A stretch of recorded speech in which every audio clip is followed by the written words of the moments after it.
If you have never tasted homemade donuts fresh out of your own kitchen, then you are truly missing something special.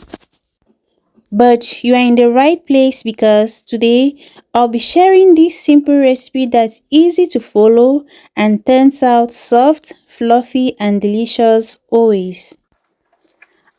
I will start by adding warm milk to a large mixing bowl. The milk should be warm, not hot, because we want to activate the yeast without killing it. Next, I'll add yeast, followed by sugar.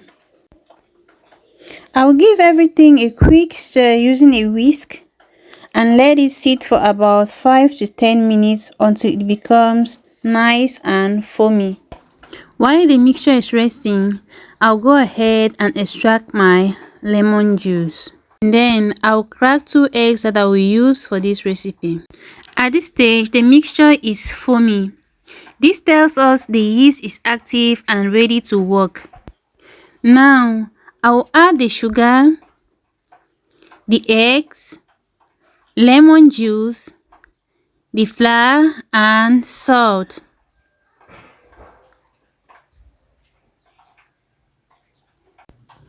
I'll mix everything together until the dough begins to form. I couldn't continue using the spatula, so I had to use my hands at this stage to make sure that all the ingredients blend well in the dough.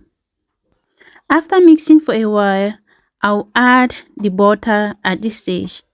I'm adding butter at this stage because I wanted the gluten to form faster, and butter can slow down the process.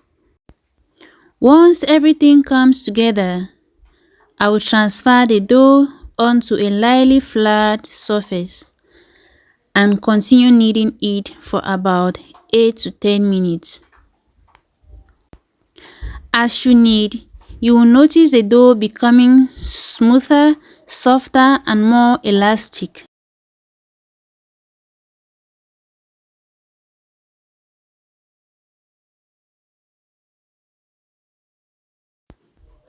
I will slightly grease a clean bowl. Place the dough inside. Cover it with a clean kitchen towel and let it rise in a warm place for about 1 hour or until it doubles in size. My dough has doubled in size, so I will gently punch it down to release the air. Next, I will divide the dough first into portions before shaping them. Cut it into smaller pieces. Then, I will roll each piece into a dough ball. Roll it as round as you can.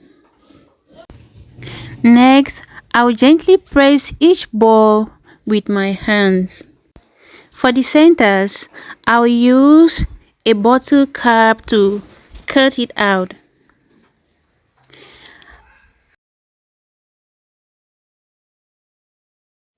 I'm using a bottle cap because I don't have a donut cutter, so if you have one, use it.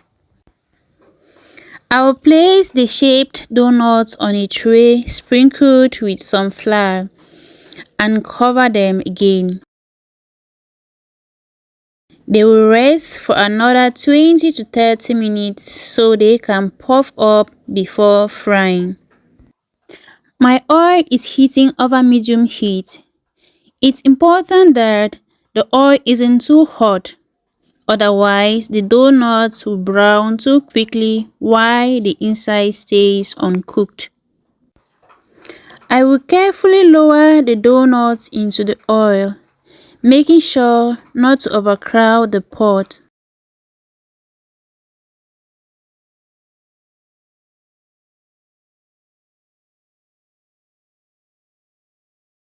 Fry them for about 1 to 2 minutes on each side, or until they are beautifully golden brown.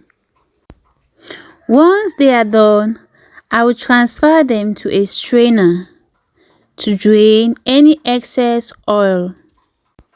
Repeat the process until everything is fried.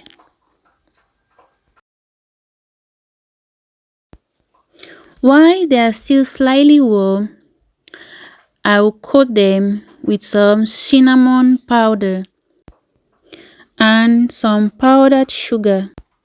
Just look at how soft and fluffy these donuts are. The outside is perfectly golden, while the inside is light, airy, and absolutely delicious. Let's take a bite. They are soft, fresh, and just the right amount of sweet. Once you try homemade donuts like this, you will definitely want to make them again. I really hope you give this recipe a try. If you do, let me know in the comments how they turn out. Don't forget to like this video, subscribe to Nagai's Haven, and share this recipe with your family and friends. Thank you so much for watching, and I will see you in my next recipe. Bye bye.